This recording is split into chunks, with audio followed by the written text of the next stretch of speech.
I walked in on my husband wearing my lingerie, kneeling in front of another man. He had been hiding multiple affairs for years, including with men and strangers he met online. We'd been married for 5 years, together for 8. I used to think we had a rock-solid marriage. We were the couple others said they wanted to be like. We laughed a lot, made big plans together, supported each other's ambitions. He was charismatic, the kind of guy who could make friends with a stranger in 5 minutes. I adored him. I genuinely thought he was my soulmate. Then, one ordinary Wednesday afternoon, everything changed. My last meeting at work got canceled, and I thought I'd surprise him with his favorite Chinese takeout. I texted him I'd be home later, just like usual, but I didn't tell him I was coming home early. He works remotely and rarely goes into the office, so I expected to find him hunched over his laptop or watching YouTube on the couch. I opened the door and immediately noticed something felt off. There was music playing, a soft jazz playlist which he never listened to. I walked into the bedroom thinking he might be napping. Instead, I stepped into a horror show. He was kneeling in front of another man, but that wasn't even the full shock. He was wearing my lingerie, my lacy black bra and matching thong taken straight from the hamper. They were stretched out, misshapen on his frame. I stood frozen in the doorway, paralyzed. It took them a few seconds to realize I was even there. The man he was with looked embarrassed and practically bolted out of the room. My husband stood there, shaking and half-dressed in my clothes, trying to find words. But I didn't want to hear any. I backed out, grabbed my phone, and recorded a short video. Not to humiliate him, but because I needed proof that I wasn't losing my mind, that this actually happened. He followed me into the hall, begging me not to go, pleading with me to talk. But all I could say was, "Don't touch me." I drove straight to a Target, still clutching the takeout bag, and bought new clothes and essentials.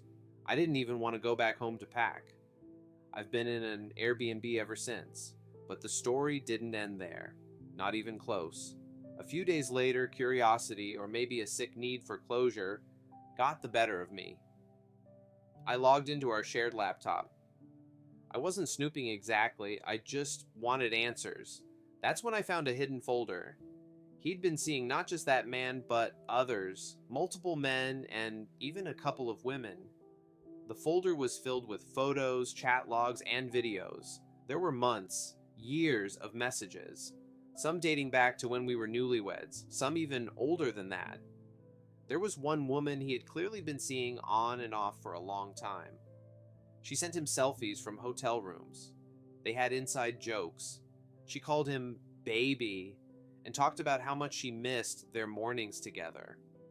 One of the messages even mentioned me. She was asking if I suspected anything. And then I found something that broke me even more. He had a second phone. I remembered seeing it once, months ago, and he said it was a backup for work. But no, it was his secret life. He'd been meeting people off Craigslist, dating apps, even forums I didn't know still existed. And I saw countless messages where he'd lie about who he was. Sometimes he said he was single, sometimes divorced. Once, he even told someone his wife had passed away. Passed away? It was like discovering my whole life was a lie. When I confronted him via email, he said none of it mattered, that it was all meaningless, that he didn't love them, and that I was the only one who ever had his heart. But then came the kicker. He begged me not to tell anyone, not about the video, not about the messages, not about the lingerie. He was terrified about how it would look, about how his family, friends, and colleagues would react. That's all he cared about, his reputation. Not me, not my pain.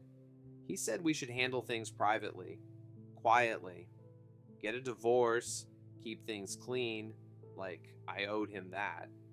And the most twisted part? I still haven't told anyone. Not my best friend, not my sister, not my parents. I've carried all of this alone because part of me still feels shame, like I did something wrong, like I was foolish for not seeing the signs, But what signs were there? He was affectionate in public, attentive, thoughtful on birthdays and anniversaries. He never once gave me reason to think he was living a double life. And yet, here I am, living in a rental, unable to go back to the home we shared. I haven't watched the video again. I don't think I ever will. I'm not angry that he's into men, or women, or cross-dressing. That's not the issue. The issue is the lies, the manipulation, the months and years he spent building a life with me, while secretly building another with a dozen others. I feel used, broken, betrayed, and most of all, humiliated. I don't know if I'll ever be able to trust again, but I do know this. I deserved better. I still do. And one day, I hope I'll be strong enough to say that out loud. To the people who love me, to the world, but for now, I'm still here. Quiet, healing, waiting for the day this pain doesn't feel like it's splitting me open from the inside out. I caught my husband cheating with a 22-year-old he met on a business trip. He said it was just once, but it wasn't. I, 38F, have been married to my husband, 47M, for almost 12 years. Our anniversary is in June, and until a few weeks ago, I had been quietly planning something special. A getaway, maybe, something meaningful. Because despite the everyday grind, the grocery lists and utility bills, the in-laws and PTA meetings, I still believed in the two of us. I still saw us as something worth celebrating. He was my person, my rock. We've endured things that would have broken weaker couples. My breast cancer diagnosis at 34, a miscarriage, then the beautiful chaos of raising our son, who's now 7. Through it all, he held my hand. He cooked for me when I could barely move after chemo. He rubbed my back at 2 a.m. when the baby wouldn't sleep. I told myself, this is what love is. Real, solid love. Then last week, everything fell apart. He had just returned from a business trip to Seattle. He goes there a few times a year, works with a tech partner of his. When he got home, something felt off. He hugged me like a coworker, not a wife. He had a distant look in his eyes, like he was halfway between here and there. But I brushed it off. Jet lag, maybe. A stressful quarter, possibly.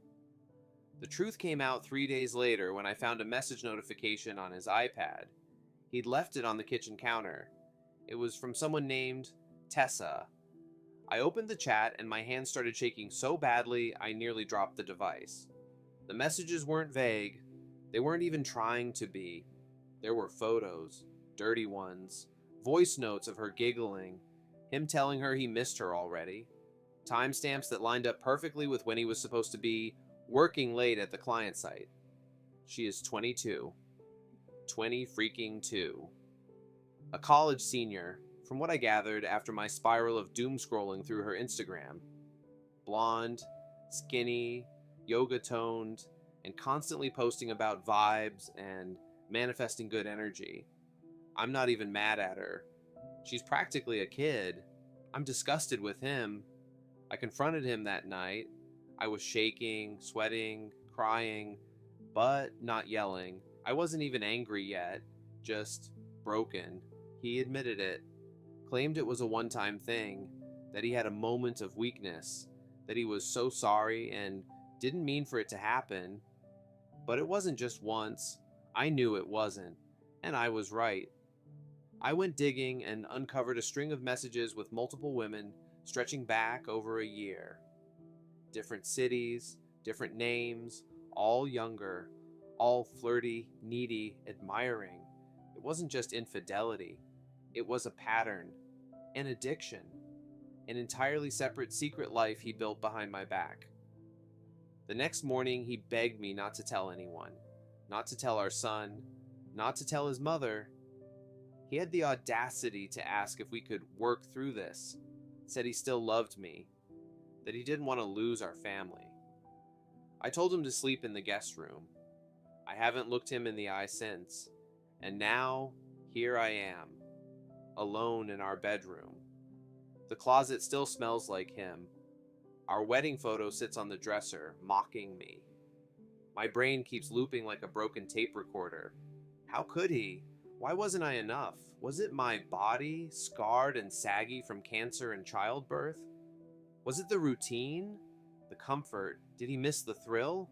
I've imagined what it would feel like to just disappear, to not wake up, to not have to see the pity in friends' eyes or hear the whispers behind my back. I feel like I'm falling down an endless elevator shaft with no bottom. But there's our son. Our sweet, smart little boy who still believes his dad hung the moon, who sleeps with a nightlight and asks me every morning what I dreamed about. I can't leave him. I won't. Still, I don't know what to do. I don't know if I have the strength to file for divorce and rebuild my life. I don't know if I have the heart to pretend everything's fine for the sake of stability. All I know is I've never felt pain like this before. Betrayal that burns in the bones, shame that makes me flinch at my own reflection, and a loneliness so deep it echoes.